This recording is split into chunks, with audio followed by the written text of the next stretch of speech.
It's time to check in on the livestock markets with our livestock marketing specialist, Dr. Derrell Peel. And Derrell, the USDA just released their cattle on feed report. So what did it tell us?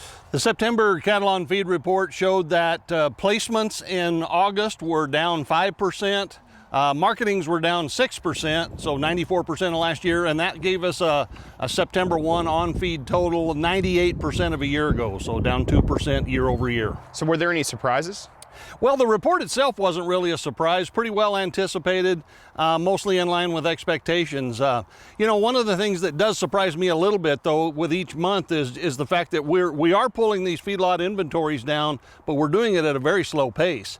We've had feedlot inventories down every month for the last 12 months, and yet we're still only down 2% on a year-over-year basis. So it's a slow process, but we are slowly pulling the total inventories down. So in regards to that inventory, are there still any heifers out in the feedlots?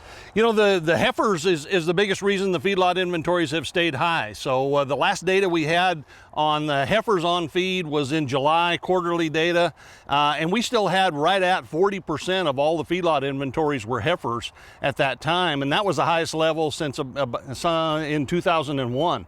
So next month, October's cattle on feed report will give us another quarterly read on that. I suspect that we'll see some decrease in the heifers on feed, but that too has been a very slow process. So is heifer slaughter still pretty high? It has been. You know, it has decreased faster a little bit since really it's in the second half of the year, since the 4th of July. But you know, it's down only about 1.1% for the year to date. It was only down about 0.5% in the first half of the year.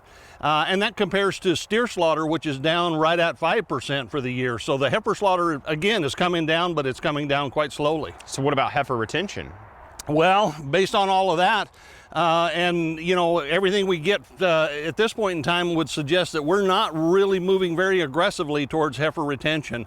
And in fact, in the meetings I've done talking to producers, I think they're moving very cautiously. So it remains to be seen where we'll be on January 1, but it looks like we're not necessarily making a really aggressive effort to retain heifers at this point in time. And what's really the impact of prices going to be with all that?